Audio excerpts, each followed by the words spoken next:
यसु मसीह के बाबरकत नाम में आप सब की सलामती हो। आज हम मुकद्दस मत्ती रसूल की अंजील उसके 8वें बाब की 28वीं आयत से 34वीं आयत में दर्ज वाक़या पर गौर करेंगे। लिखा है कि खुदाबंद यसु मसीह कश्ती पर सवार होकर गलील की झील के उस पार गदरीनियों के इलाके में आए, जहां उन्हें कब्रिस्तान से निकलकर दो शख्स मिले जिनमें बदरूहें थीं, और लिखा है कि वो इतने तुंद मजाज थे कि उस रास्ते से भी कोई गुजरता नहीं था। यानी उन्होंने उस इलाके के सुकून को बर्बाद कर रखा था। और बदरूहें चलाने लगीं, आए खुदा के बेटे, तू हमें वक्त से पहले अजाब में डालने आ गया है। अगर तू हमें निकालता है तो सामने जो सुअरों का गोल चल रहा है, हमें उनमें जाने की इजाजत दे।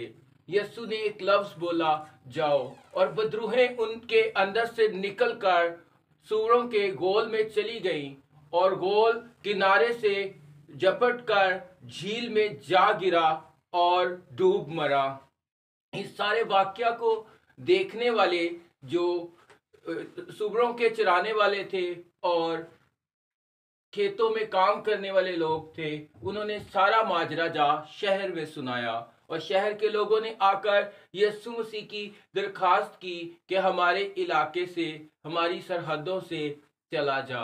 खुदावंद यीशु मसीह ने उनके मुस्तरद करने पर उनको लान तान नहीं की, ऐलान जंग नहीं किया, बल्कि लिखा है कि खुदावंद यीशु मसीह कश्ती में सवार होकर वापस आ गए।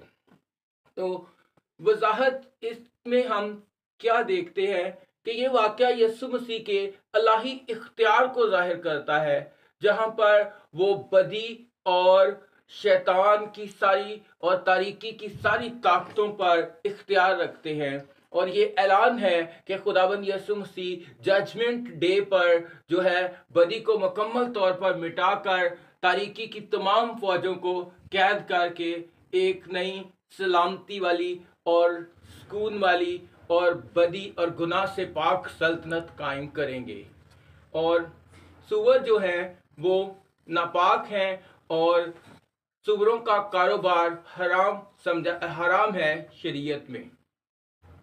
और कभी कभी हमें रूहानी आज़ादी, नजात और शिफा के लिए जो है अपने जिस्मानी नुकसान को बर्दाश्त करना पड़ता है।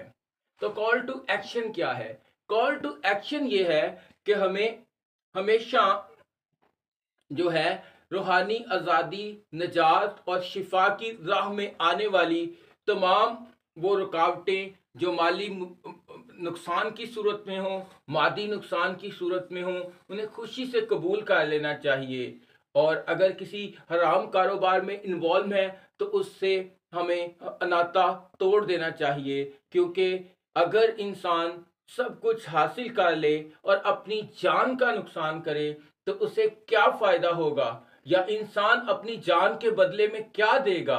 अगर हमेशा की जिंदगी से ही महरूम रह जाए तो क्या बचेगा? खुदा आप सबको बरकत दे और अपने जलाल के लिए इस्तेमाल करे। God bless you.